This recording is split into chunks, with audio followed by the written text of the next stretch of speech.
application party of this particular round. We're gonna go ahead and we're gonna get started. We are recording this call, so for anyone who has been who's gonna join us later, we should be able to get a recording out to everyone. We're gonna go ahead and we're gonna go through the application step by step. I'm gonna turn on the camera here in the room. So those of you who are online will be able to see what's happening in the room. I'm also sharing my screen. Can somebody give me a thumbs up if you can see an asset application on your screen? A loan application? Hey there, Perfect. yes, we can see it.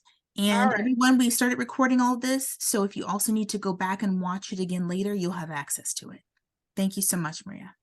Thank you. So let me start with, and Allison, since you're on the line, if you could monitor the chat for us, that would be great, because I don't think I can do both, at least not Absolutely. effectively. I'm gonna go ahead and I'm gonna scroll back to actually the first question. So just give me just a second, everyone. I apologize. I am further back in the application than. So let me start with asking this question, and please, if you need some assistance, go ahead and drop it in the chat. Is everybody that is on the line today, does everybody have an account? Everybody knows how to access the application and is ready to actually start either filling out the application or ready to complete the application? Or does anybody need us to go back a few steps?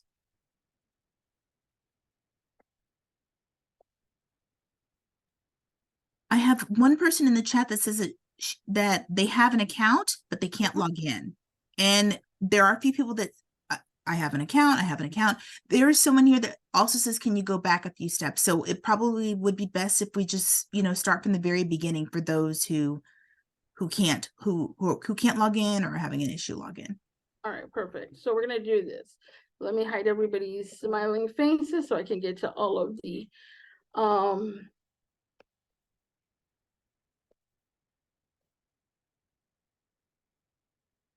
so I can get to the toolbar up here.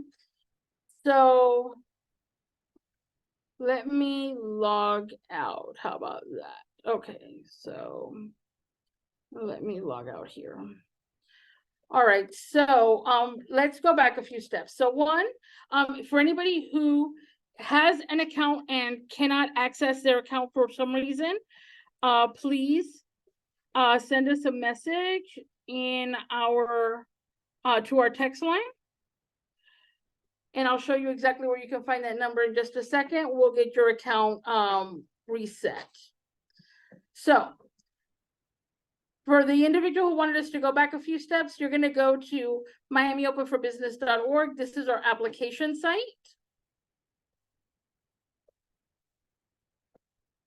The first thing that you're going to see pop up on your screen is an option to sign up for our newsletter. We encourage all of you to do that. This is how you're going to get information on the reopening of the program when it's set to reopen. This is also how you're going to get information on any additional deadlines, any changes to the program, things like that. So we definitely encourage you to sign up. You'll also get some additional information about complimentary services that some of our partner agencies have to offer. So we're going to assume that everybody's done that. So we just clicked off on that. And this is the application site. So I'm assuming, like I said, that everybody has a login. And if you cannot access it, you're going to send us a text message. You're going to help you reset. So if you've already created your username and login, you're going to come here to log in. You are going to select, you're going to put in your username and your password here. And you're going to hit login. When you do that, you're going to get to this welcome screen. We're going to proceed to the application page. So we're going to click here to proceed to the application page. And this is what your page is going to look like. So one of two things is going to happen here. If you've already started a draft, like I've done in preparation for today, if you've already started a draft, you can click on this draft and you can restart where you left off last. If you have not already started a draft, then you're going to select the program that you want to apply for. The only two programs that are currently open and will remain open until December 1st at 11:59 p.m. are the ABLE loan for for-profits and the ABLE loan for nonprofits. Applications are very similar. For nonprofits, of course, there's a few things that we don't ask because those loans are not personally guaranteed. So we're not asking for personal information. We are going to use the for-profit application for today's training simply because most of the individuals that signed up for today are for-profits. So if you already have a draft, you'll see it here and you'll open it. If not, you'll select the application that you want to apply for. So once you click on your draft that you started, or on the application that you want to apply for, the first screen that comes up is this one. And you'll see that there's a bar across the top that tells you what percentage you're complete with the application. This is what percentage you are at in the application, right? So we're going to start, and we want to make this as interactive as possible, and we want to make this training as user-friendly as possible. So please stop us at any point if you've got specific questions that you want to ask, so that we can make sure that you get the information that you need before you log off today. But this first page is pretty straightforward. It is basic information about you as a business owner and about the business in the application. So, did you receive technical assistance? Or the first question is this your first Miami Open for Business application? You can absolutely apply more than once, but you can only get funded once per project. So if you already have an ABLE loan, you cannot get a second ABLE loan. But if you got a grant, you can absolutely get a loan, okay? And we're simply asking you this question so that we can track how many people are applying multiple times. So if you've done another application, please let us know. If you are getting technical assistance from someone, please tell us what agency that is, and this is a drop-down box.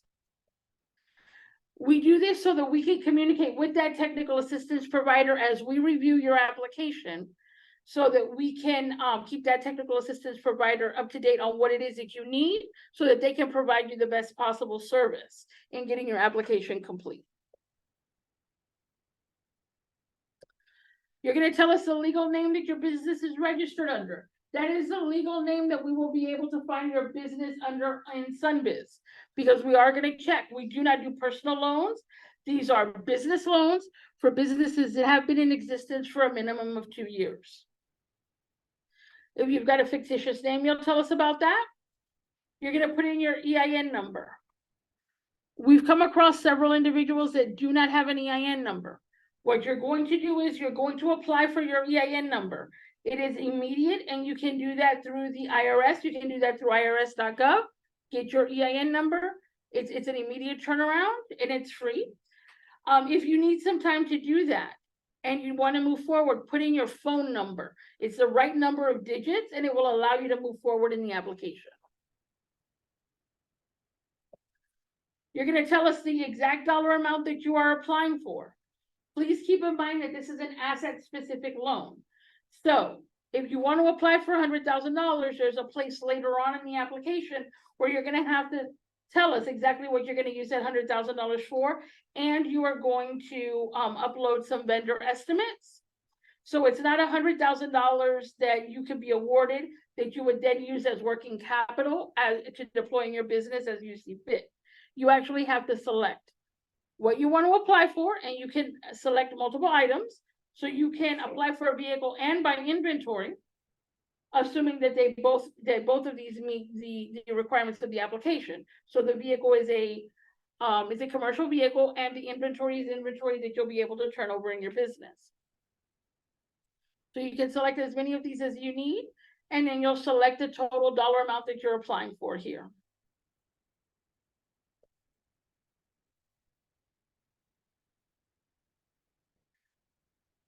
And then our review process includes a point system. There are points that are given for very specific items throughout the application. One of those items is if your business is located in one of the neighborhoods that we've identified as priority neighborhoods. So if your business is located in one of these neighborhoods, please make sure that you select the neighborhood that your business is located in so that you can access those points. And I see that there's quite a few messages in the chat, so I'm going to pause for a second to answer questions. Allison, are there any questions in the chat? Yes, I have just one question. It is, can I ask about the business address and address changing? So, Brittany, if you can clarify a little more, did your business address change in the middle of the application process, or just? Hi, good afternoon. My name is Brittany Caesar. I'm asking specifically about the LLC address. I moved to Miami from New York City and moved my business address. And I wanted to know if that would be an issue. So your business is currently registered in the state of Florida and in Miami-Dade County? No, my business was registered in New York City, and I'm asking if the change of address would be, would it be allowed? Would it be appropriate? Would I still qualify for the loan, even though my business address has been changed within the last 2 months? Okay, so but your business address is currently in Miami-Dade County now. Yes. And you've registered your business in the state of Florida. Is that a separate process? So this is what you would need to do. So you would go to sunbiz.org. Okay. Which is where businesses register, and you would register your business in the state of Florida. Okay. There may be an option for you to transfer your business from another state. I don't recall, honestly, off the top of my head, but you're going to register it in the state of Florida with the address being your Miami-Dade County address. Okay. When we get that application, we're going to be asking you for a series of items, attachments in the application. Those include tax returns, bank statements, that sort of thing. When the reviewer is actually reviewing the application, you may get a question back from the reviewer that says, hey, we did due diligence. We saw that you've only been open for 2 months. Can you, tell us a little bit about where your business came from? And naturally, you'll have an opportunity to interact with the reviewer and show proof that that business is at least 2 years old. Okay, and because I've been living here for a year, it's just that the business itself wasn't transferred until a couple months. So yeah, already. Yeah, what we're looking for is basically making sure that the business has been existent for 2 years, consecutively for 2 years, so that we can look at probability of repayment, right? We're looking at how much your business what the probability of repayment is today with the business as it exists. Then we're also looking at projections to determine what dollar amount we can reasonably extend, if any. Okay, thank you. Sure. Any other questions before we move on to the next page?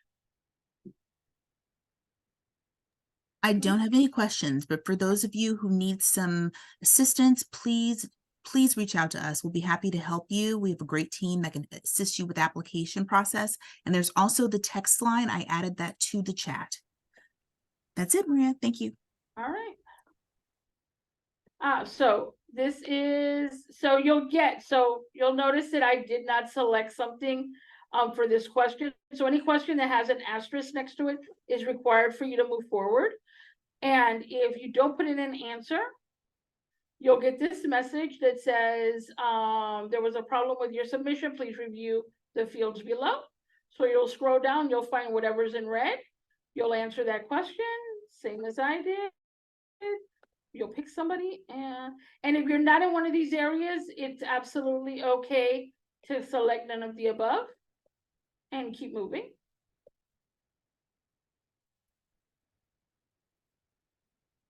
You'll notice that as we move along, you'll see how this bar moves forward. So we're now at 25% of the application being completed. So now this particular form is general application information for the owner. So here you're going to put in the owner's information. You'll put in the name of the owner. You'll put in a social security number for the owner. We are asking for social security numbers for the owners because these loans are personally guaranteed and we will be pulling credit.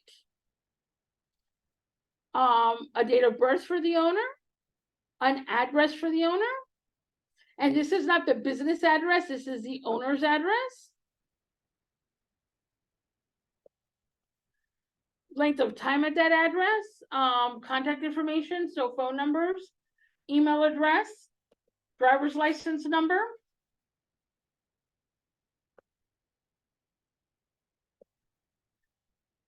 We're asking for your citizenship. So seeking status is absolutely something that's permissible under this particular application. So please don't be discouraged if you currently don't have one of these statuses. If you're not a US citizen or a permanent resident, you can absolutely select seeking status.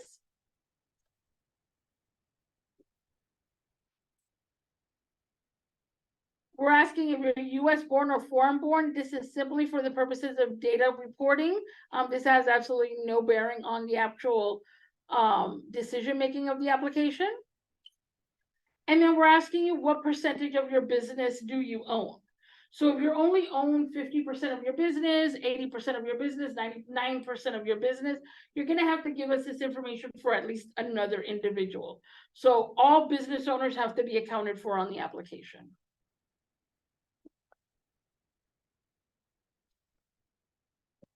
Next up, we've got some more demographic information.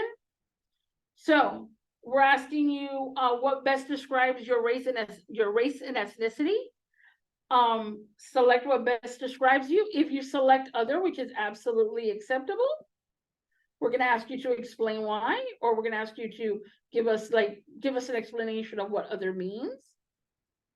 You can absolutely select more than one item, as you can see.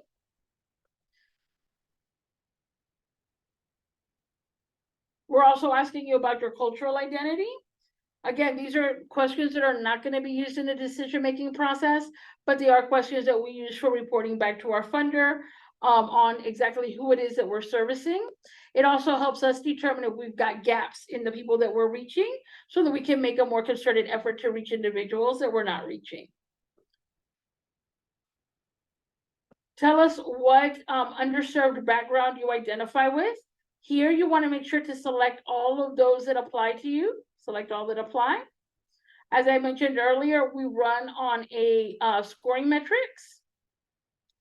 And there's points that are associated with being underserved backgrounds. And there's additional points if you are more than one intersecting underserved background. So if you are multiple of these items, please select those. If you identify as having a disability, yes or no question. Your military service, including non-military. Your gender identity. If you prefer not to respond, that's absolutely acceptable as well. Again, these are questions that are used for reporting, not for decision making. We're asking for the total number in your household. So if it's 3 individuals, you'll tell us, there's 3 people.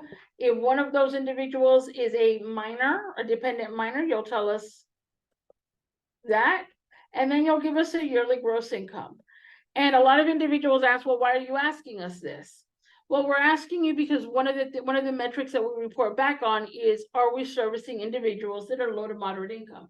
This is how we calculate. So we use a HUD metrics to calculate based on the number of people in your household, how many of those are dependent minors, how much money comes into your household, so that we can determine whether or not you qualify under the low to moderate income. If you're on any type of public assistance, if you select yes, we're going to ask you what type. Just let us know that. And then here is where you would add a second owner if you have a second owner. So one of the things I really want to encourage you to do is to be truthful and honest when answering this. So I can't tell you how many times we have an application that gets held up because somebody will tell us that there is no other owner, and then during due diligence, we find another owner. So even if that other owner is out of the country and doesn't live locally, you're still going to add them if they're listed as an owner on your business.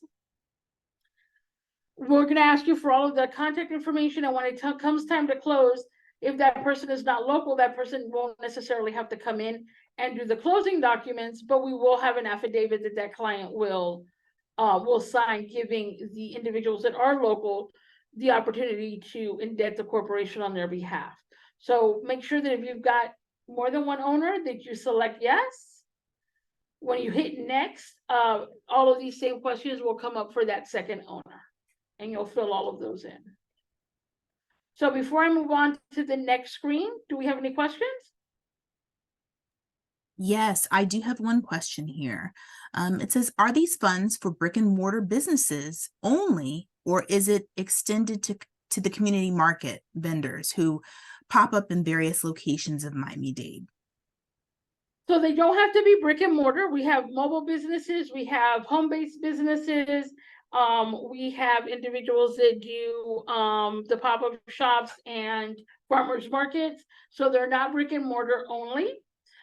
Just when you are selecting what it is that you want to use these funds for, understand that there are very specific items that you can use it for. And if you're not brick and mortar, let's say you wouldn't be able to apply under remodel and renovation because there is no place to remodel or renovate. So you just have to be careful about what you select you want to do with the funds.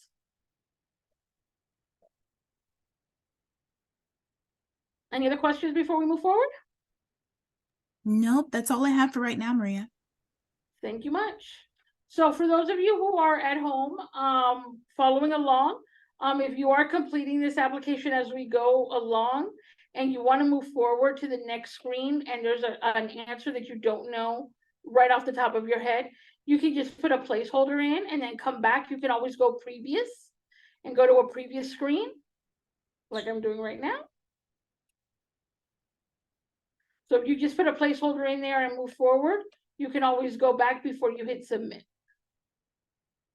All right. So this is the screen we were just on. And we're going to go next.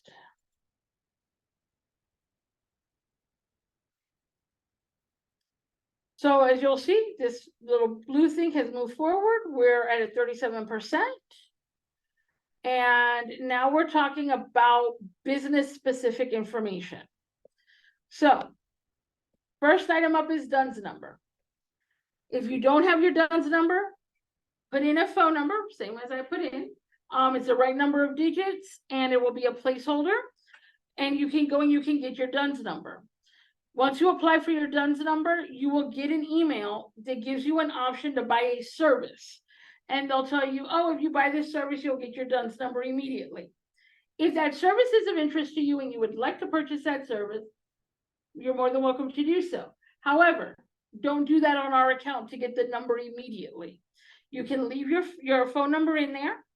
And before we close on a loan, if we can extend a loan to you, we'll get that DUNS number for you. They usually will email it to you. They say 30 days, it usually doesn't take them that long.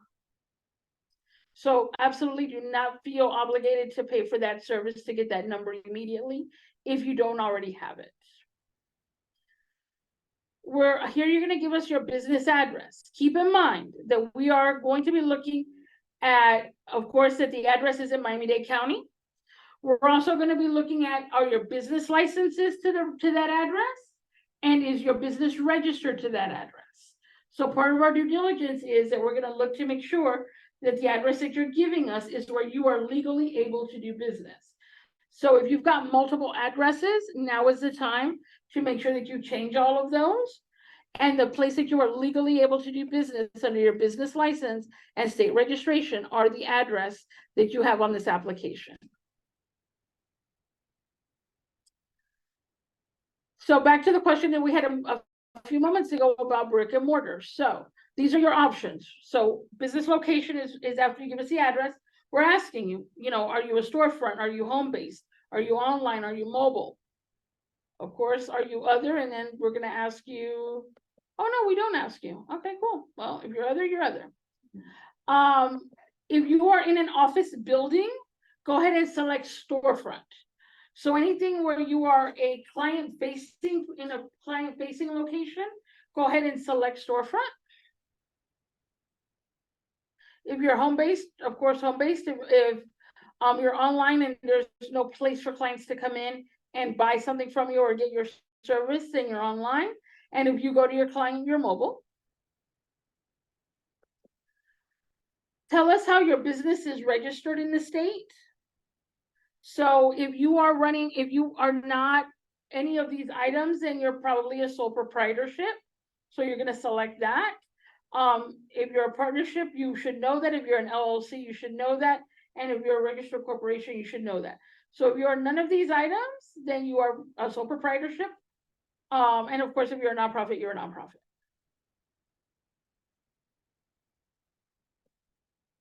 You're gonna tell us the type of business that you are, so we wanna know what it is that you do. Do you provide a service? Do you sell something? Do you make something? You're gonna give us a phone number, and this is a business phone number. Oftentimes, this is the same as your cell number, and that's absolutely okay. If you have a website, we're gonna ask you for that website. If you don't, you'll notice there's no red asterisk there, so it's not required for you to submit. You're gonna notice a big long list of tray of industries. You're gonna select the industry that best suits you. And you'll select one of those.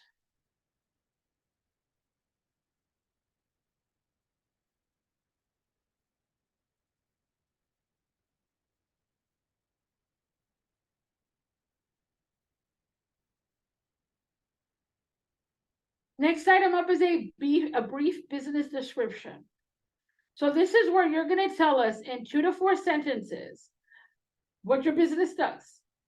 We're asking you to keep it down to 2 to 4 sentences. There's a place later on in the application where you can get more elaborate. But here we want to keep it very simple, because if you are selected and we can extend a loan for you, this is the description that we're going to share with our funder. So when our funder wants to know, hey, you know, what types of businesses are you servicing?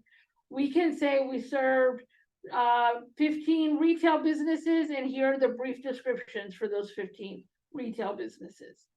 So this is what we're going to use in communications. So be as concise as you can, giving us the most information that is going to give us the best idea of what it is that your business does. So do all of that in 2 to 4 sentences. All of that. All right, tell us, who do you sell to? So tell us, do you sell business to business? So are you a commercial cleaning company and you're a business that's providing services to a business? Do you sell water and you are selling to to clients? Then you would select Landscaping. landscaping too. Yeah. So if you're doing landscaping, you would tell us, right? So do you sell your landscaping services to businesses? Do you sell it to individuals? Like, you come to my house and cut my lawn? You would be business to consumer. If you are doing government buildings, you will be business to government. You can do other. And you can do please explain. And if you're doing landscaping and you've got clients in multiple sectors, you could tell us that, right? So my business serves government, consumers, and other businesses. So you can give us that explanation there.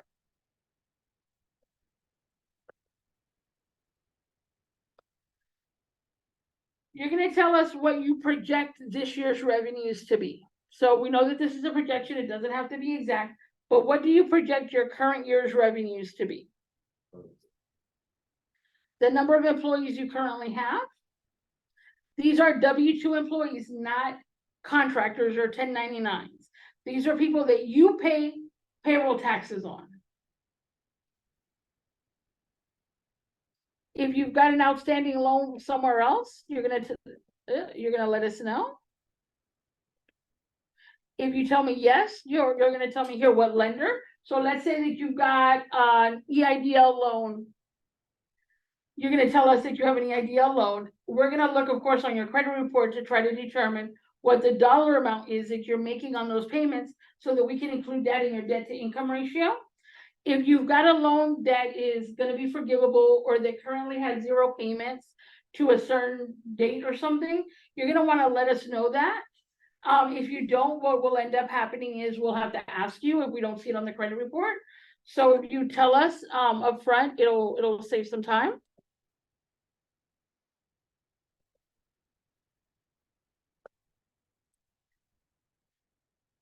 And here we're getting to our narrative questions. So for this particular product, we are not asking you for a business plan or a marketing plan. We've not asked you for that. But we still have to know certain things about your business in order to underwrite effectively. So what we've come up with is 3 narrative questions that are going to give us key points that would normally be in your business plan. We're asking you to give us those in a narrative format. So if you're going to invest any amount of time in this application, there are 2 places I suggest you do that. The first is these narrative questions. The second is in the financial attachments that we're going to get to momentarily. Something to keep in mind is make sure that your narratives match your financials, right? So I can't tell you how many times we get this application.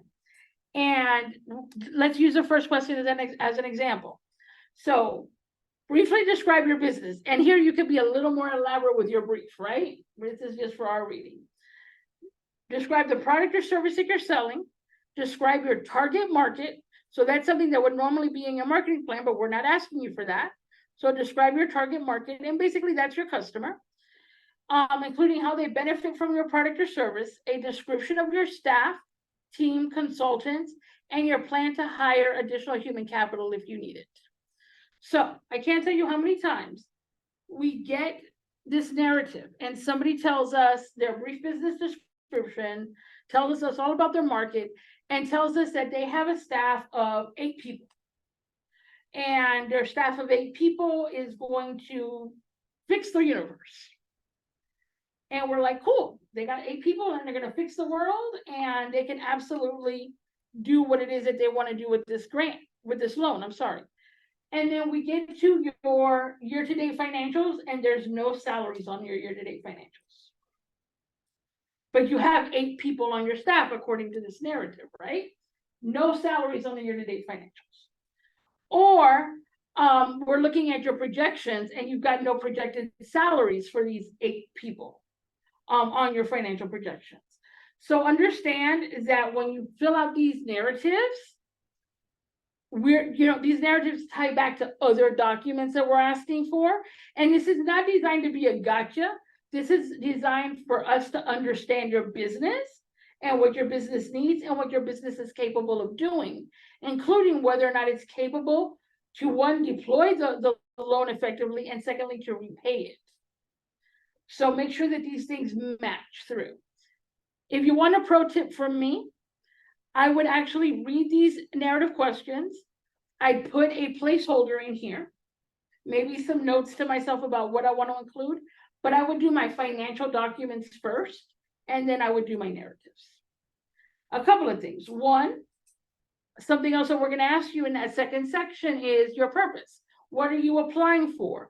How are you going to use that within your business? So we anticipate that this should line up with your proposed use of funds.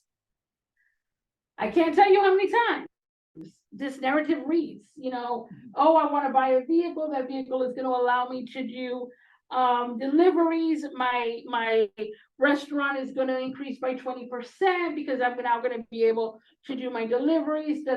And then on the proposed use of funds, it's for inventory. And it's got nothing to do with the purpose. And we're sitting around going, all right. So I would absolutely do my financials and my attachments first and come back and make sure that these narratives match what I finally decide. Because when you're here, right, and you're only what, 37% in on the application, you may, in all good faith, believe that you're gonna buy a vehicle. And then as you're working on your application and you're doing your research, you're like, I don't really want to buy a vehicle. It's too expensive. I don't know if I want to make that loan payment. And you change the rest of the application and then you forget to change this. So if you want a pro tip, I would read these, understand them, maybe start to draft the answers, but not finalize them until after I put together my financials. So these are those 3 narrative questions. Like I said, put some time and effort here, make sure that they match up with your other documents. And then now we've got a series of questions that basically are going to let us understand a little bit more about how we can provide additional services to your business. So when we ask you, do you have an accounting system, yes or no? We're asking that for 2 reasons. One, if you tell us you have an accounting system, and then we ask you which one, and you tell us QuickBooks, and we're doing a review of your application, and something seems off with your financials, when you talk to your underwriter, knowing that you're using QuickBooks, can simply say, hey, run me this report, it's called this, put this date range in, and send it to me. And that way we're asking you for exactly what we need to get the answer that we need. If you tell us you don't have an accounting system, that doesn't at all affect your underwriting or your application, other than we'll have to explain what we need and you'll have to come up with a more detailed answer. But telling us no also lets us know that, hey, 50% of the businesses that we're servicing in this program don't have an accounting system. Maybe we should provide some training around different accounting systems and how you can implement them in your business. So it helps us design future programming and also helps us when we're doing underwriting to ask you for very specific items. Maria, thank you so much for the info. I do have a couple of questions. Sure. Their first one is relative to the loan amount versus the actual purchase amount. So actually, Philip, I'm not really sure what your question is off of that. Can you clarify? So Absolutely. Maria can answer for you. Absolutely. Thank you, Allison. Thank you, Maria. I'm Philip Davis Jr. with Global XNet Technologies. I actually have 2 quick questions, and forgive me if this question has already been asked and answered because I've been sort of in and out. But so let's say we get awarded and we get the loan, but we apply for X amount of dollars. We thought we were going to get maybe inventory, vehicle, equipment, and we actually are able to make the purchase with the funds, but the amount that everything costs is different from the loan amount. What happens with that balance? That's question 1. Question 2 is, if I'm the owner of the company and I've got someone working with me or working for me who is, doing the application for me, and when they get to the part about the social security number, I may not want to give them my social. So if they are they able to put in a number temporarily, or will they be halted in the application process if they can't type in a valid social security number? I hope this makes sense. It does. So they should put in 1 through 9, right? Just a placeholder. But understand that that they won't be able to hit submit at the end. You'll have to go back in and add that later, and then you'll hit submit.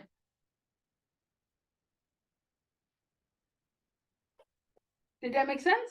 That one makes sense. Yes, ma'am. Thank you. All right. And then the first question. So we'll backtrack to the first question. So what I think I heard is you apply for 100,000. We award you 100,000. Prices change. Now you have $10,000 that you didn't spend. Am I right so far? You are on point. Okay. So we can do one of 2 things at that point. We can get that, you can send us that money back, which please let's not do that because it is an accounting nightmare for Maria. So, but we'll take it, right? Maria will suffer through the accounting nightmare, but if we can avoid it, let's do that. So you can give us that money back, or you can come back to us and you can say, hey, I need to adjust my proposed use of funds. And we can't adjust the allowable expenses, right? Those allowable expenses are those allowable expenses. But you can come back and say, hey, my vehicle costs $10,000 less because I bought it at a different place. I've got this extra $10,000. I want to use it to remodel and renovate, right? I want to use it to I don't know, do some plumbing in my storefront, or I want to use it to buy some additional inventory or whatever, and we can make those adjustments on our end.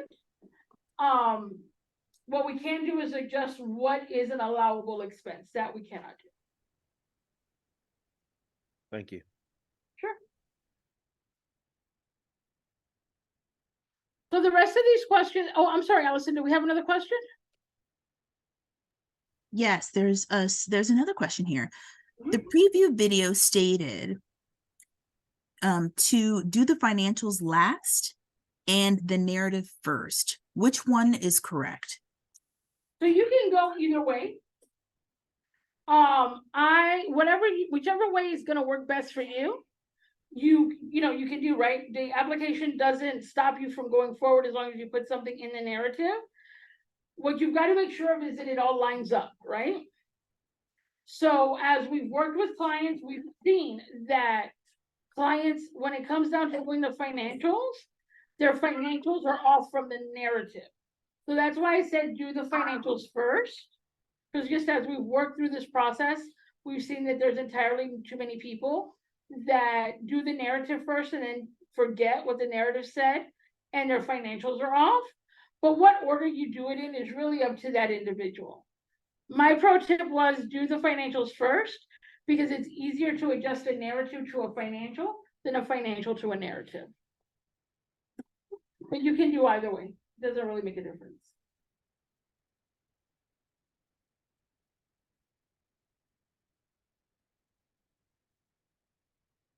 All right. Well, that's all the questions that I have right now. So please continue. Thank you, Maria. Sure. So these questions here, like I said, are not questions that we're going to use for the purposes of underwriting. They're more questions that are designed to allow us to understand your business, what your business may need, so that we can design additional programming. So we're asking you, do you provide benefits to your employees? Have you had a business grant before? Do you get technical assistance? If so, through what agency? So let's assume that you're getting technical assistance from an agency that's not in that drop down at the beginning of the application, but you are getting technical assistance from another technical assistance provider locally. If you share that information with us here, we'll give you that option as you go through underwriting for us to work with that technical assistance provider, if that's what you prefer to do. And then, of course, do you have a business and marketing plan? If you tell us yes or no, it's not going to affect your underwriting either way. But if you tell us no, we'll know, hey, a good percentage of the businesses that we're working with don't have this tool available to them. How do we design programming to help them get a business and marketing plan going forward? So that's it, the last of these questions here.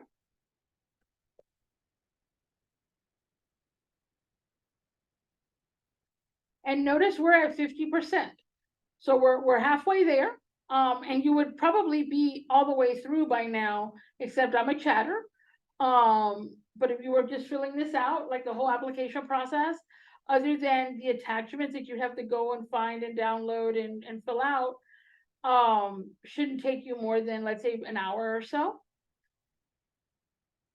So here we're asking you for employment information. This is employment information for you as a business owner. And the reason why we're asking you for this is because you're personally guaranteeing these loans. So when we go through the underwriting process, one of the things that we're looking at is outside of the business, does the business owner or owners have the ability to guarantee this loan if the business cannot pay it? So that's why we're asking you if you're employed outside of your business. So if you're not, the answer is no, and we keep it moving. If the answer is yes, you're going to give us some information about your employment, the position, your average monthly income, and then you're going to give us your last proof of income here. And this is monies that we can then add to your capabilities, to your personal financial statement, as we look at whether or not you're capable of guaranteeing this loan personally. So if you tell us no, nothing else here has a red asterisk, so nothing else here is required if you tell us no. If you tell us yes, then we're expecting you to fill out the rest of these items.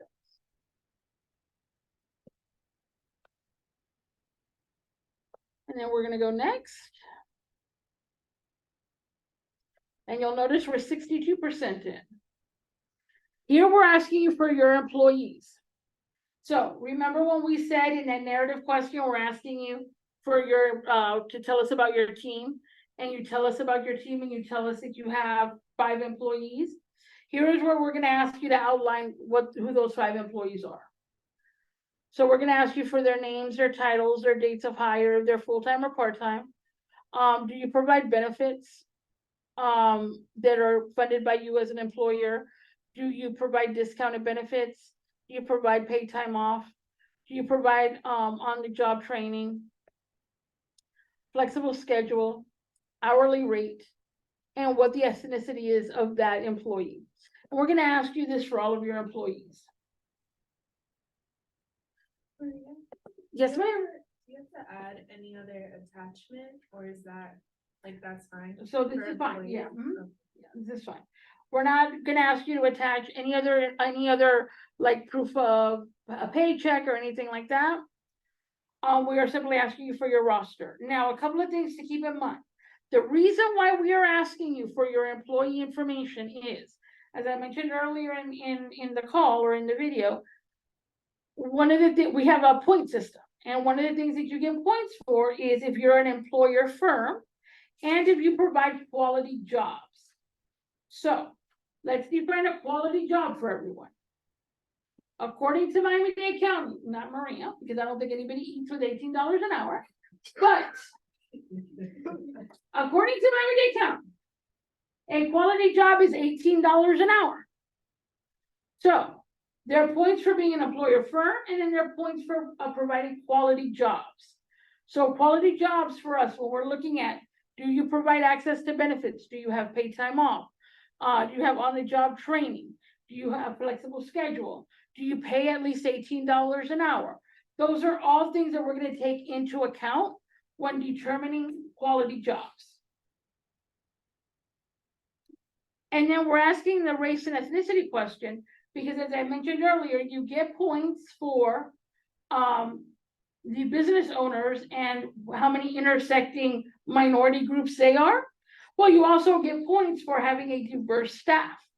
So we want to know, how diversified is your staff as far as race and ethnicity goes. So you're going to tell us that information. The only person that you should include in your employee roster that does not get a W-2, that you don't pay payroll taxes for, right? That you give a W-2 to, is yourself as a business owner or the business owners, if there's more than one. Those are the only individuals that can be considered employees without a W-2. This can be. Yes, yeah. So if you, let's say that you're a sole business owner, you should be the first employee.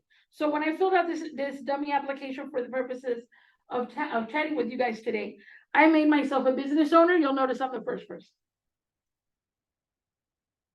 So the business owner will be the first person, and then any other employees that you have.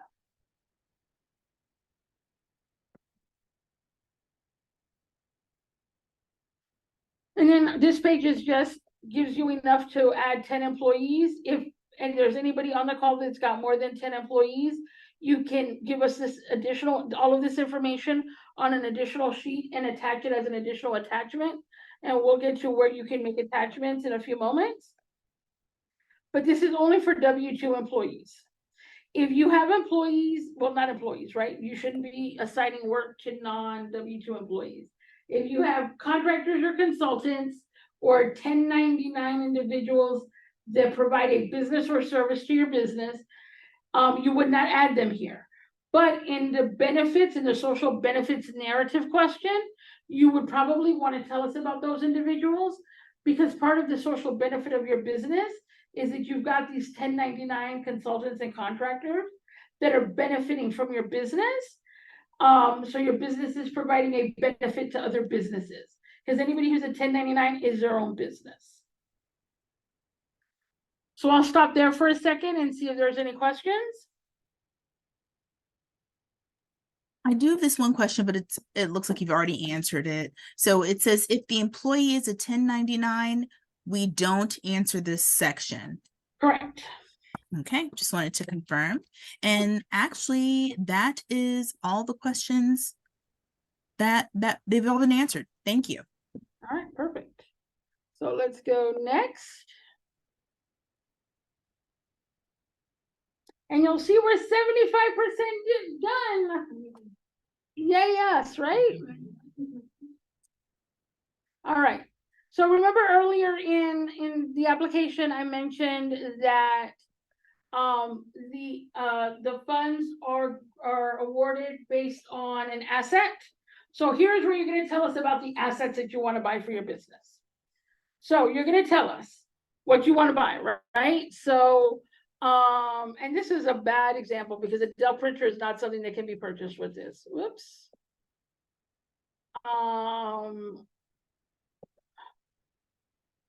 Truck.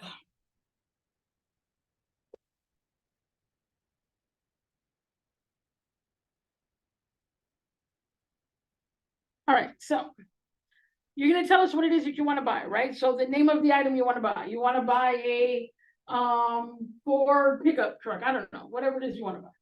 You're gonna tell us the description of that Ford pickup truck model number or whatever. I don't know how you describe these things, right? But the description, what somebody would use as a description.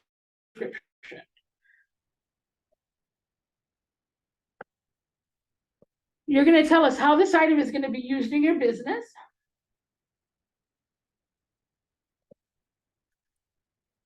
So this pickup truck is going to be used in my lawn business to move my lawnmower and lawn people from one place to another.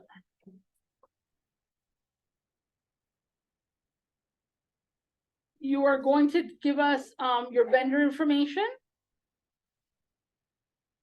And here we're asking you for, you'll notice we're asking you for the vendor contact name, a vendor email address, a unit price. So you'll notice that some of these items don't have a red asterisk next to them, because if you don't have them at the time that you submit the application, that's perfectly okay. So, and if you do have them, of course, we want you to give it to us. So one of two things will happen as part of disbursement. If it is a company that will allow a third-party payment, we can make that third-party payment on your behalf, right? So let's say that you're buying a pickup truck from Ford. Ford accepts a third-party payment because we reach out to Joe Schmo, and Joe Schmo says we'll take a third-party payment. We pay Joe. Joe gives us all the information we need to put the lien on the vehicle, and all you have to do is swing by and collect your vehicle. But let's assume that Ford does not accept a third-party payment. Then we would make a payment to you as the applicant that's been awarded this loan. You would have a certain number of days, and it's usually 30 days, to make the asset purchase, get us back the information, so receipt, bill of sale, proof of payment, so that we can put the lien on the vehicle and prove that you've actually made the asset purchase. So those are the two ways that we disperse. So we're asking you for as much information as you can give us. You'll notice that there's no red asterisk. It means it's not required to submit. You'll give us a unit price, how many of those units you want to buy, total cost, and then you're going to give us a vendor estimate. So the vendor estimate, a lot of clients get hung up on this vendor estimate. This does not have to be a super complicated thing, right? We're not asking you to buy the item up front. We're asking for an estimate of what this item is going to cost from the vendor that you want to buy from right now. So let's assume that you go and you saw a van that you wanted to purchase for your small children, taking them to school back and forth. And you get a quote from your vendor, and your vendor says that this van is $35,000. So you're going to get a van, you're going to get that vendor estimate, you're going to upload it. When we're doing underwriting, we're going to use that number, right, as part of our underwriting. Let's assume that by the time you make it through underwriting, that van is no longer there. Well, we're not necessarily going to hold you to the van, right? You're just going to have to go and buy and find another van somewhere else. We're just looking for an idea of what this is going to cost. and what asset it's gonna go to so that we can determine how much of this loan is gonna be secured by a hard asset and how much of this loan has to be secured by the individual who's applying for things like inventory, which are gonna turn over very quickly. Did that make sense? I got some nods in the room. Anybody online? I have a question, Maria. Sure, please. What about if you want to buy a used truck? You have to be from a dealer, you can buy it from a private person. So the question in the room is, what if I want to buy a used vehicle? Can I purchase it from a private individual? You can, right? We're not gonna hold you to, it's not our job to determine what the right asset is for your business. It is, however, our job to determine a couple of things. One is is the life of that asset at least the time of the loan. So if you're buying a used vehicle and vehicles last, we'll do some research on our end. The average vehicle lasts for 100,000 miles. And that vehicle has 88,000 miles on it. But you want to amortize this loan for 5 years. That's not going to work out in our math, right? The asset has to secure the loan for the length of the loan. Yeah, so a couple of things will happen. We'll come back to you and we'll say, hey, we can make this loan for you, but we can only make this loan for you for 18 months. And this is what that loan payment's gonna be. And usually people go, no, I don't wanna do that. So then we go, okay, so can we find another vehicle with less miles on it? Can we buy a vehicle somewhere else? So we'll go through that exercise, but we are looking at the life of the asset exceeding the life of the loan. Guaranteeing the loan. Yeah. And a backup question to his question that hasn't come up yet, and there may be somebody in the room that's thinking about doing remodel and renovation. So let's assume you want to do remodel and renovation and you want $100,000 in order to do that. In that situation, what we're looking at is, do you own the property? And if you do not own the property, what is the life of the lease currently? And we can only extend the loan for the current life of the lease. So this is an opportunity for you as a business owner who may be investing in somebody else's property to negotiate a lease with some favorable terms, right? I go to you and I say, hey, I want to renovate your space. I'm going to put $100,000 into plumbing and electrical. And that's $100,000 that we know you're going to leave there when you leave, right? So how do you negotiate a lease for at least 5 years, and maybe you negotiate that at a reduced rate or no increases or some other favorable term, because the owner is getting $100,000 investment on the front end of that deal. So this is where clients have been able to really use this as a tool to negotiate some favorable lease terms. All right, any other questions? Yes, I have a couple of questions. Sure. Okay, so for business conversions to a worker-owned co-op, what are the allowable costs? So I can tell you that this would be the first one that we do. So if you're on the line and looking to do that, I'm super excited to take a look at what that would look like. So I don't know that we've got, because it's the first one that we've done. I don't know that we've got an exact list of items that we will not fund. What we're looking at is, what do you need in order to do this conversion, right? Do you need legal assistance? Do you need to do evaluation of your business? Like, what is it that you need? And like I said, this will be the first one that we do. So I'm super excited if somebody on the call is actually looking to do this, because this will give us an opportunity to really design a product that would be, most beneficial for that particular market. So I don't have an exact answer other than I'm super excited to try it out. Like, this would be my idea of a good time.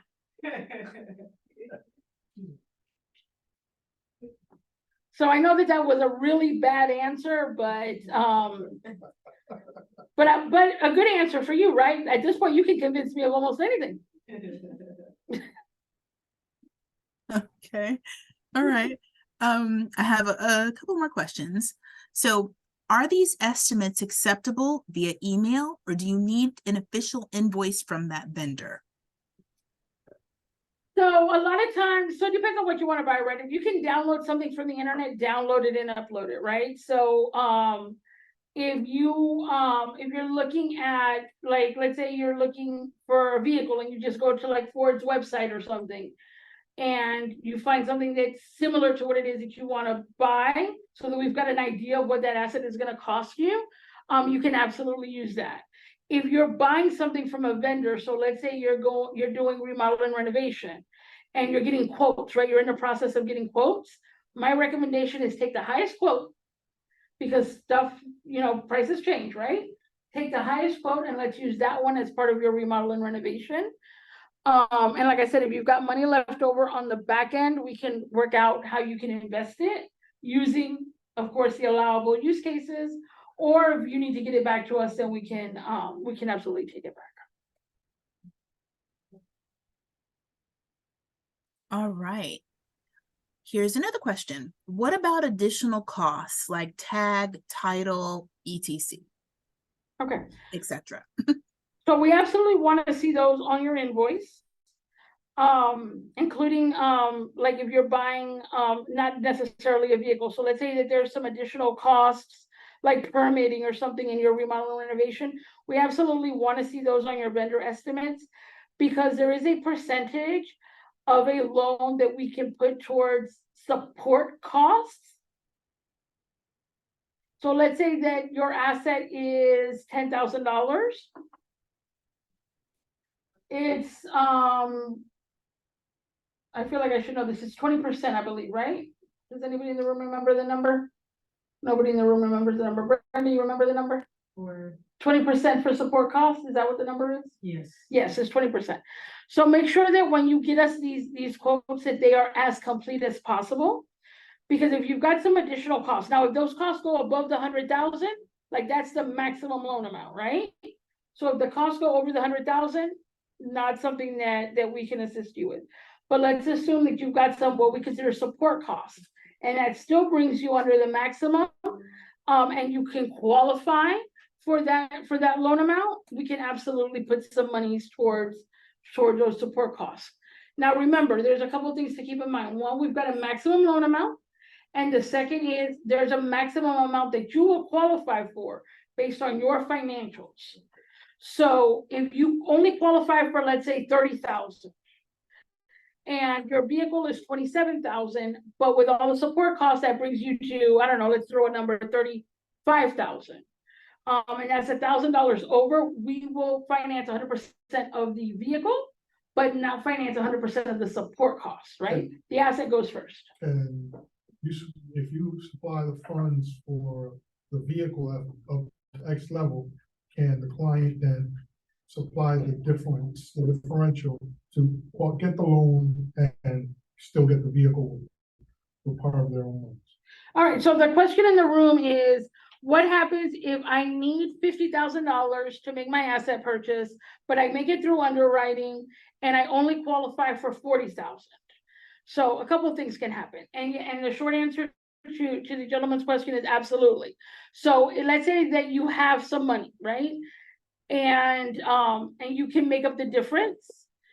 You'll just have to show us proof, because we can't give you a loan for an asset that you do not acquire. So we need to be able to show that you'll be able to acquire the asset. So do you have those funds from another source? Do you have those funds already in your possession? Are you applying for those funds somewhere else? And then we can approve you and hold it until you've acquired those additional funds in order for you to get the asset. Let's say that you want to do remodel and renovation and it's 120,000. And our maximum loan is 100,000, you qualify for the 100,000. In that situation, what we can do is, because it's multiple items on that scope of work, we can go in and we can say, we'll cover this, up to the maximum of 100,000, and the rest of that scope of work we won't cover. That allows you to start working without having to have secured that other money yet. So it works two ways, depending on where your asset is. Okay. Thank you. I've Mhm. got another question. For nonprofit, we need a donation portal yearly subscription. Can that be included? Oh, actually, Brenda already answered the No. question. So Brenda Oh, said there we go. This this use case would be great for our micro grant product. It is currently closed, but for the year, but it will reopen in 2024. Thank you so much, Brenda. Can we use the What I did purchase? not tell you is, please make sure to subscribe to our newsletter. Yes. You can be notified of when that reopens. Thank you. And also, can this be used to purchase computers for a nonprofit? So, so we've got multiple products. So we've got a micro grant product that is specifically designed to assist people with technology, equipment, hardware, software, software subscriptions, machinery, and equipment. Those are things that are micro grants. And you can get a micro grant and have a loan, right? You can only get one micro grant and one loan, but you can have one of each. The loan is designed to help people get assets that are not covered under the micro grant. So if it's like a computer or that type of, or machinery, that's going to be a grant product. And then the loan would be for non-grant assets. Okay, we can apply for the grant and for the. Yes. Mhm. Both. So I hope that answered that question. It really did, because thank you very much. So now so moving forward, I know I can do the grant product as well as the loan. However, the grant won't be open until 2024. Is that correct? That's correct. And Okay, this thank you. particular round of the loan closes on December 1st. But if there's anybody who doesn't get awarded in this cycle, we can't get through, you're missing some items, we can't get you through underwriting or whatever, you can always reapply in 2024 for the grant as well. Or you just don't finish the application in time. We know people are traveling for Thanksgiving and holiday and whatnot. So this will also reopen. So it closes December 1st, but it will reopen. And Maria, I just wanted to add on to what you were saying. It actually, I saw the question there. They respond to the text line incredibly quickly. And for all of you who are really in need of some assistance, we at FSM SDC handle the business side of things. So we don't service the nonprofits, but if you reach out to us, we can find you someone who can help you if you're a nonprofit. But please don't go at this application process alone. You don't have to do it all by yourself. That's what we're here for. So please book an appointment with us and we can assist you through the entire process. You can share your screen with us and we can help you through everything. So please don't just go at it alone, because we're here to help you. And it's completely free to your business, so no worries about that. So I'll post a link to book an appointment with us again. And before we get off today's call, I'll actually take you through this toolbar up here and show you how to contact all of us. Oh, we have a question in the room. Yeah. Perfect. Thank you so much. Grant for the trade both closed December 1st. The grant is already closed. The only thing that's open right now is the loan. So right now we have open the loan for for-profits and nonprofits. That's the only thing that's open. Okay, and the grant now cannot be open. No, it's closed for the year. It's gonna reopen next year. Oh, Yeah. Yeah. It'll reopen. If you go on our website, don't have the QR code with me in person, but if you go on our website, ma'am, there will be a pop-up window for you to subscribe to the newsletter. So you'll get all the information when we release the funding in cycle days. Oh, okay. Thank you so much. You're welcome. All right, are there any other questions before we move on from this page? We're about done.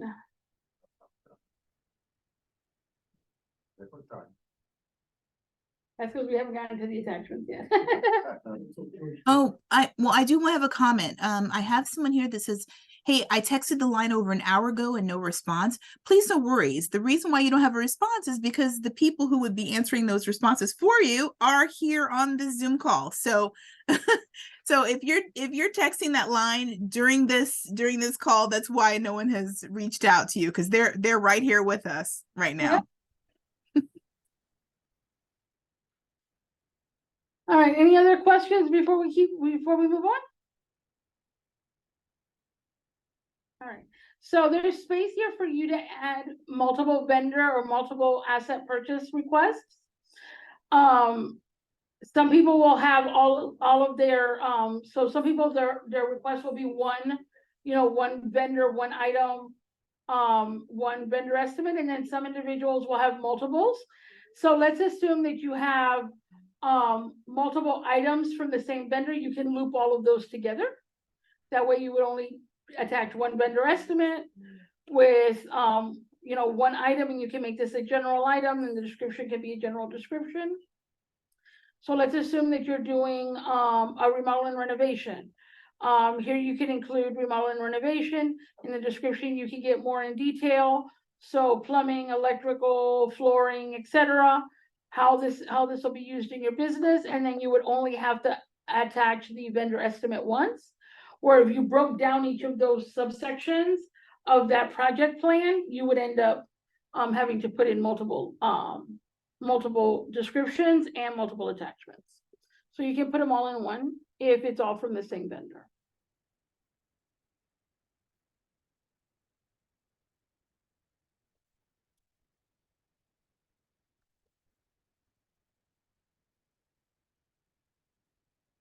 All right, and we are 87% finished. The only thing after this page is your disclosures, where you say, I agree that all of my information is accurate, and I understand that there'll be a credit check, et cetera, et cetera. So this is the last working page of the application. You'll see step 7 and 8, 7 of 8. So this is the last working page of the application. But this is where we're going to get a lot of this financial information that we've been talking about through this process. So we're going to ask you to put in a personal financial statement. This is the personal financial statement for each of the business owners. I'm going to go through each of these requests, and then I'll show you on the website where you can download templates for you to use. I just don't want to switch backwards and forwards in the event that I might lose this page. But this is where you're going to give us all of those attachments. You're going to give us your actual cash flow year to date, regardless of what your fiscal year is in your business. When we're looking for year to date, we're looking at January through the last month that you've completed. So let's assume that you're turning in your application in November. So you would give us your year to date financials will go from January 1 through October 31st. We're asking you for your current balance sheet. So it's your current balance sheet if you are a for-profit business. It's your financial statements if you're a nonprofit. We're looking at your current year's budget.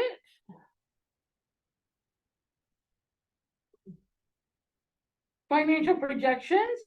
So this is where you're going to assume that you are going to have this loan to invest, and you're going to financially project out how this loan is going to affect your business. So let's assume that you are buying a vehicle, and you're assuming, of course, that you're going to get the money for the vehicle. And then you need to, of course, hire somebody to drive the vehicle. So that's going to affect your expenses. We're assuming that because you're going to be able to provide a delivery service, your sales are going to increase. So you're also going to project your additional income here. So what we're looking for is a financial picture of how this money is going to impact your business. We're looking for personal tax return for the prior year. And this is a personal tax return for each of the business owners. If this was the nonprofit application, that would not appear because there is no owner, no individual owner.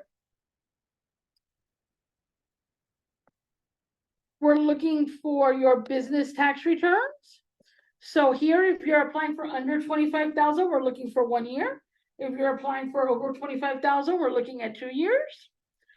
If you do not do your business tax return separate from your personal tax return, so if you do it on like a Schedule C, that's absolutely fine. You'll just give us your personal tax returns with the Schedule C attached.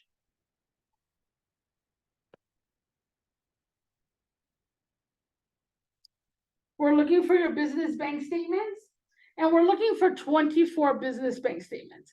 And believe me, I know that this is a lot of business bank statements.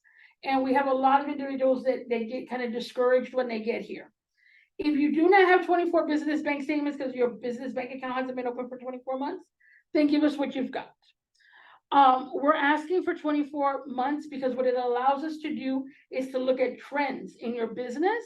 And when we're designing a repayment plan for your individual business, being able to look at what your financials look like and what that cycle looks like for your business allows us to determine if there are certain times of the year where you need to be making a larger loan payment and certain times of the year where you need to be making a smaller loan payment. It allows us to determine if your business maybe right now cannot show that it can support this loan, right? It doesn't show that it can pay it back. But if we look far enough back, right? If we look at 8 months ago, 12 months ago, 18 months ago, your business was able to support this this loan payment, and being able to purchase this asset will get you back there, right? So let's say that you need to do a remodel and renovation of your kitchen in your restaurant. And because your kitchen has not been functioning, you've been moving, and I'm using an example of a client that we recently did. So because your kitchen wasn't able to, you didn't have the money to remodel the plumbing and electrical in your kitchen, you actually moved your business to a food truck that you parked in your parking lot. So that really dropped sales for you. If all I'm looking at is your last, let's say 6 months bank statements, I wouldn't be able to see the fact that doing that remodel and renovation will actually get your business back to where it was maybe 12 months ago. And so it allows us to see those types of trends. There's a question in the room, everyone. Go I ahead. want to clarify a point you made, because you were talking about evaluating with these financial statements as to whether if there's seasonal fluctuations, would you be adjusting payments based on that seasonality? Absolutely. So it's not one fixed payment for the entire, if you have seasonality. Yeah. Or some type of cycle, you've got payments that are adjusted to that cycle and not one steady payment across the board. So the question in the room is, in case anybody didn't hear it, is that I mentioned being able to make adjustments to pay or design a repayment plan that's designed for each business to be successful. So absolutely. So what we've got the luxury of doing with these funds is really tailoring this to the success of a small business. So we can absolutely make some adjustments. If we know that you need some time to ramp up, right? If while you're making this, while you're doing this remodel and renovation, we can see that your business can't increase until that's done. Maybe we can do some smaller payments up front and then increase those payments. We can't amortize for more than 5 years, but within those 5 years, we can be as creative as we need to be to make each business successful. So we can get creative. So that's why one of the most important things that you can do is to be as open and honest with us when you're doing this application, because we need to be able to understand what it is that you need for success. We're asking you for a copy of your EIN number. If you don't have it, you'll notice there's no red star here. We'll do the due diligence and pull it. We're asking you for a copy of your Florida issued ID. You'll notice that we did not make this a required document. It will be required before we run credit check. But if for whatever reason you don't want to attach it, we've had some individuals that have preferred not to attach it to this application, even though it's secured. If you don't want to, just understand that you'll have to get it to us in another form. So you'll have to mail it to us, get it to us, email it to us in some other way. We're asking you for proof of address. Again, not something that's required for you to submit your application, but something that we will follow up with as part of our underwriting if you don't attach it. We're asking for a copy of your social security card, much like your driver's license. If for whatever reason you don't want to attach it here, just understand that you're going to have to get it to us in some fashion before we can complete underwriting. Copy of your Miami-Dade County tax certificate. If you don't have it, it's again not required as part of your submission. We can do some due diligence and we can find it on our own, but understand that in order for us to be able to complete underwriting, we will have to prove that you are legally able to be doing business in Miami-Dade County. Any licensing required for the municipality that your business is located in. So again, we don't have an asterisk here, But if you are doing business, let's say in Miami Gardens, and Miami Gardens has some very specific requirements around what types of businesses can be done home-based. Or there's some very specific licensing that must be obtained from Miami Gardens. We're gonna be looking to know that you have that, so you will have to submit it to us before we can complete underwriting. A Form 4506T for both your business and personal. And what this allows us to do is to verify your tax return. So we're gonna do initial underwriting based on the tax returns that you provide us for the numbers that we need to pull off the tax return, but we're also gonna be pulling a transcript. So if you are giving us a draft of your tax return that you have not submitted to the IRS, make sure that you do that. If you are getting creative with the document that you are submitting to us, understand that we will complete underwriting with a transcript. And then if you will have any open positions in the next 12 months, we're asking you to tell us about those. And if you're not, it's not required to attach. So that's basically a rundown of the attachments that we're looking for. So I'll stop here for some questions.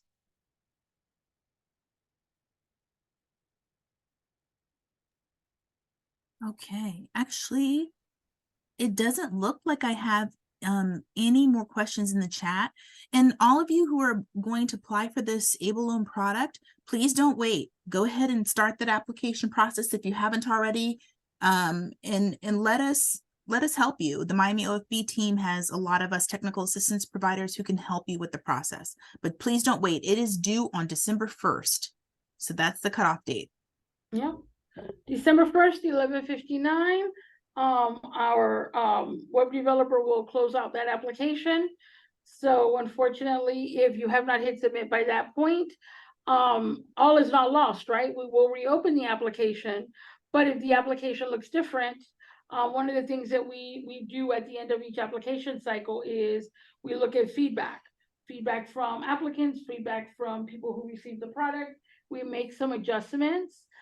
So if the application looks a little bit different, then you'll be asked to do some different things. Now, Maria, is there anything that you can maybe go over that will help them with the application process?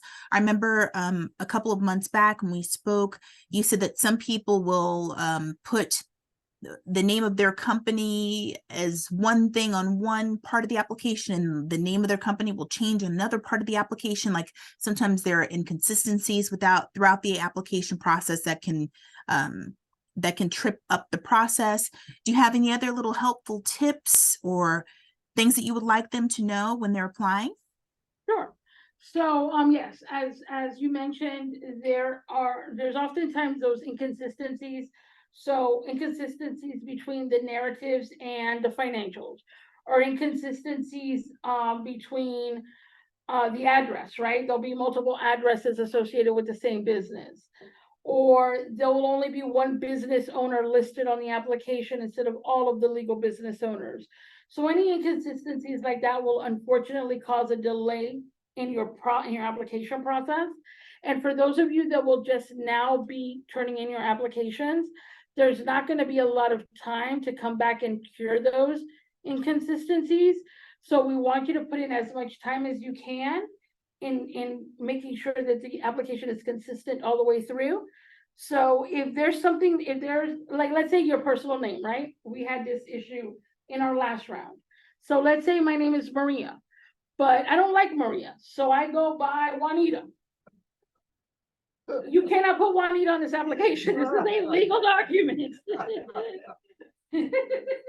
We need your legal name on this. We need your legal business name on this. So individuals get creative, and unfortunately what it does is it causes delays. And when we have a lot more time before an application cutoff, we have time to work with an applicant to cure those. Right now, we're really running up against a deadline. So now is when we need you to be as consistent as possible. If you've got questions, right? If you're not 100% sure what business name you should be putting there, there are ways to contact us. So if you look across the top here, we've got this toolbar. So you're more than welcome to ask us a question. So there's multiple ways to do that. You can fill out this form. This is the longest turnaround time, right? You'll fill out this form.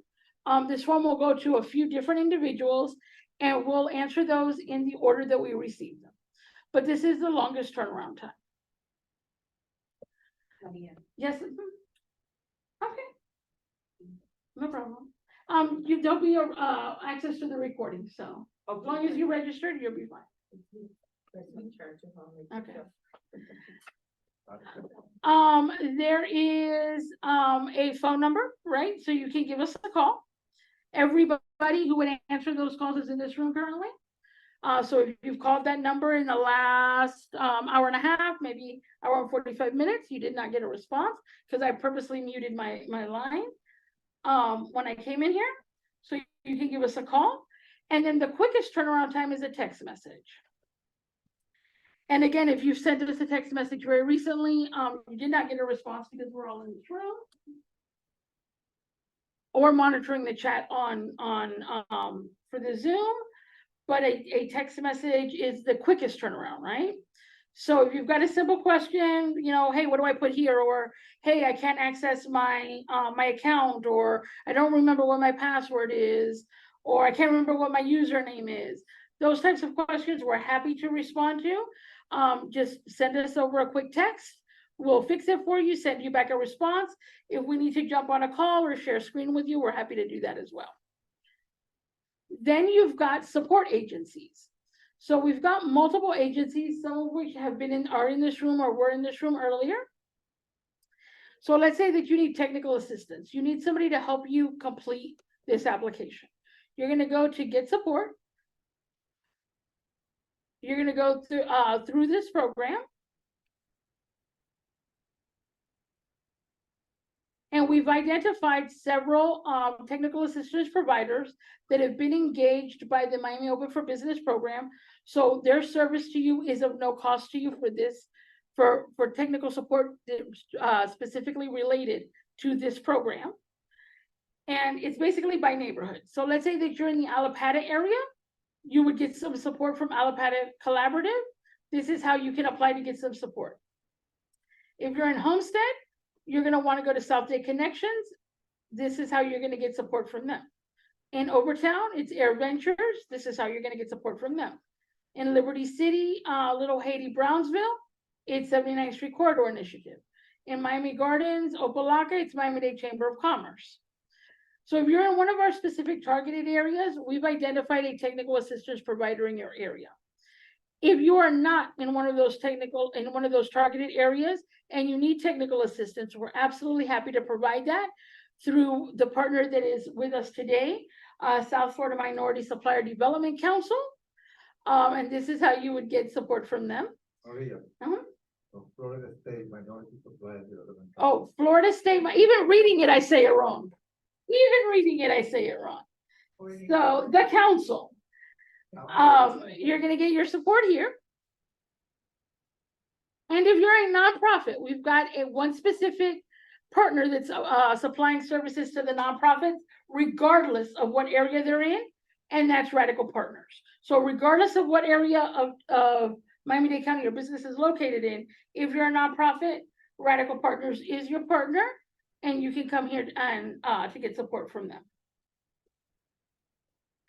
If you want to just understand a little bit more about what's allowed as far as an asset purchase goes, you can come here to just the able loan description. You can scroll down, and here there's some more detail on what you can apply for. Are you eligible? What do you need to apply? And if you just click these links here, this will open up. And you can get all of this information.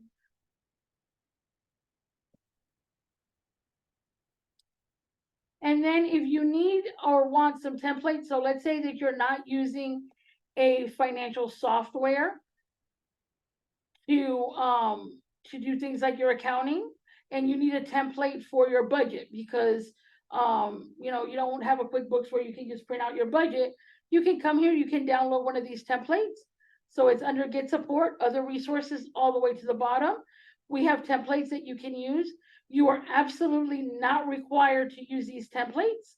If you've got your own financial reports that you can run out of your own financial system, or if you've got a bookkeeper that's putting together these financial reports, or if you're getting technical assistance from someone, or an agency that has their own forms, you can use those.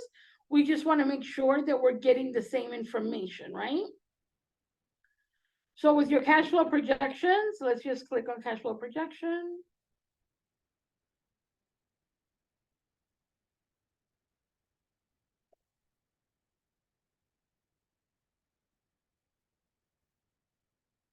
Did that download already?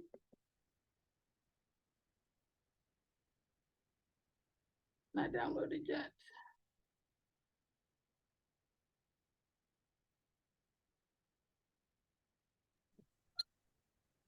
Oh, and actually, Maria, I just want to chime in because thank you. Thank you so much, Timothy. Someone asked to provide Radical Partners contact person and they did in the chat. All right, so continue on.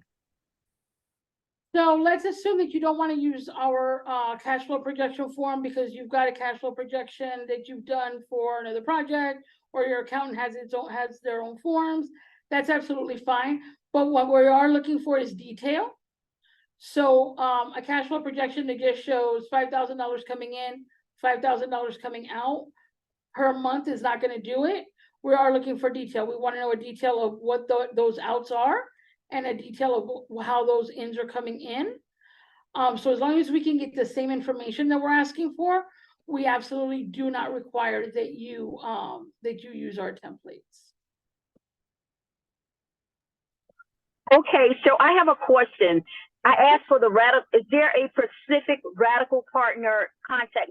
Because I got the link, but I don't see a person to contact. Like it shows us all their information, but is there a specific person that I could contact for this particular loan? So this is how Radical Partners wants people to apply to get support. So you're going to click here to apply to get support.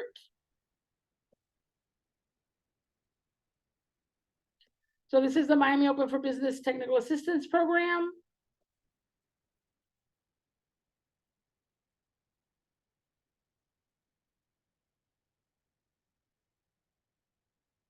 And this is the first time I've actually clicked our link. So we're going through this together. Sign up here and gain access. Let's see. Sorry.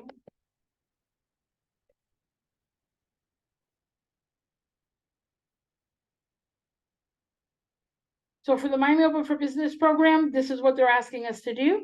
They're asking us to fill out this form. Your name, your job title, your preferred email address, your organization. So you're going to fill out this form for them and you're going to submit it. We absolutely know that you're running on a deadline. So let's say that you submit this form and you don't get a response from them in a couple of days. We're going to encourage you to text us, and then we'll reach out and see who they can assign to you.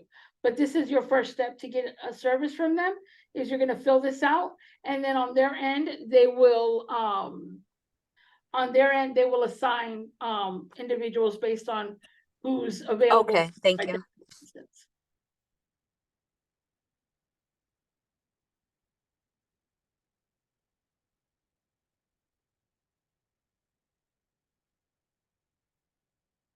So I'm happy to hang out for any additional questions. If anything comes up for anyone.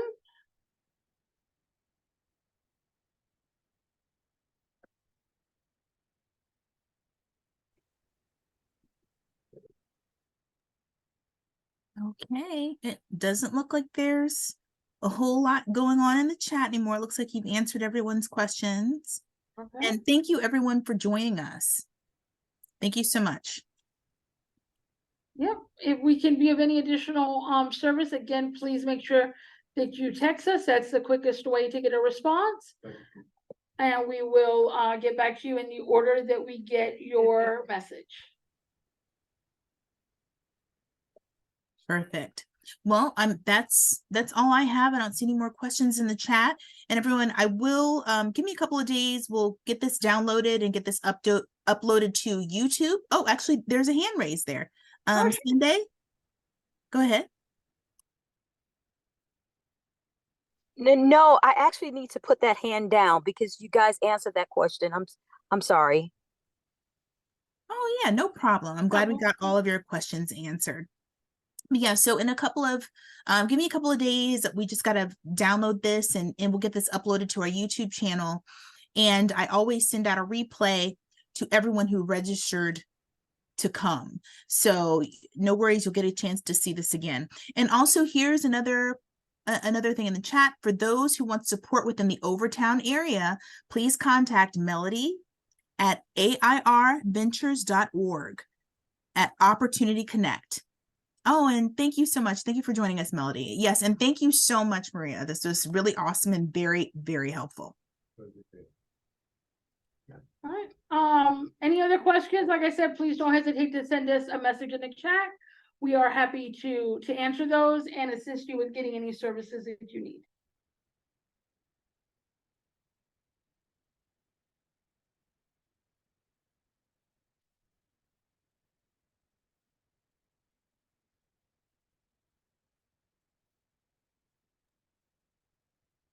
All right.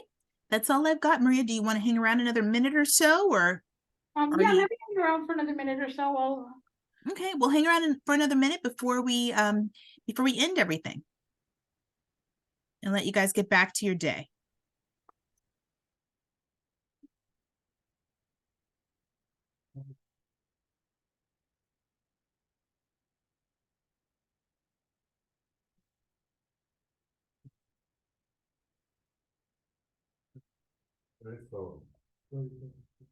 Glad to answer any questions.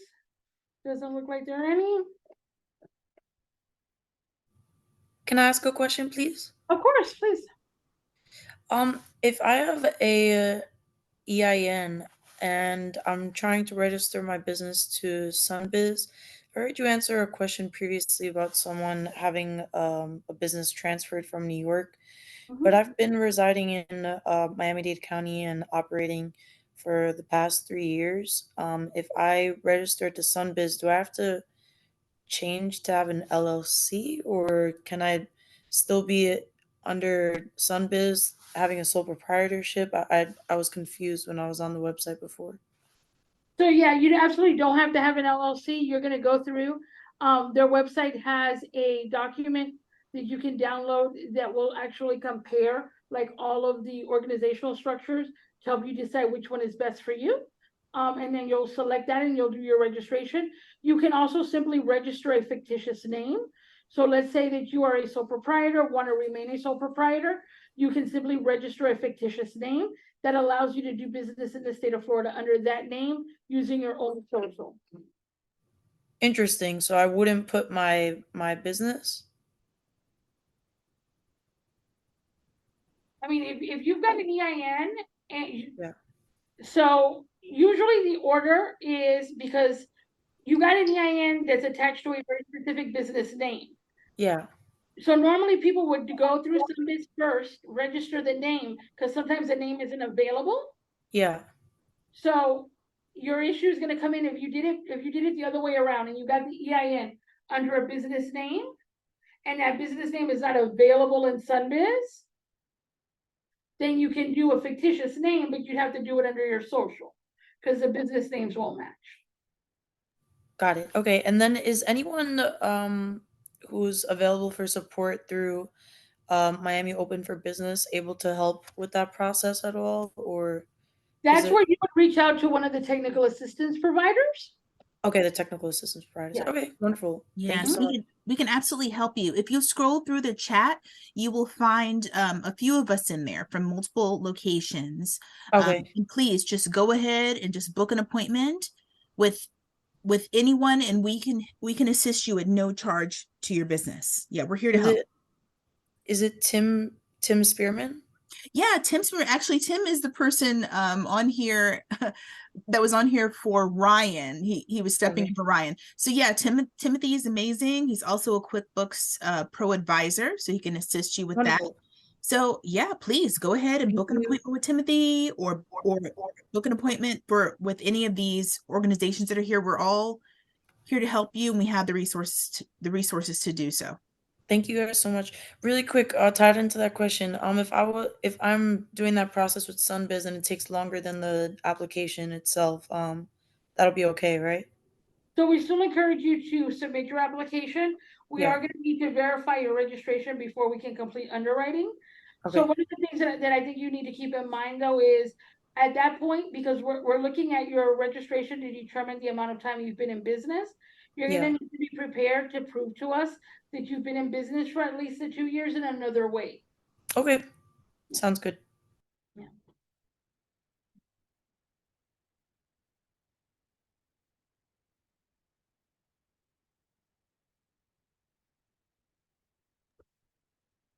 Okay, well, it looks like that was the last question. So I guess we're just going to go ahead and let everybody return back to their day. Thank you again, Maria. This is just really informative and helpful. Thank you, everybody, for joining. And again, I will get this uploaded to YouTube and send out a replay to all of you. I just need a few days to get it all downloaded and take care of all of this. Thank you so much, everyone. You have a great day. Thank you. Thank you, Allison.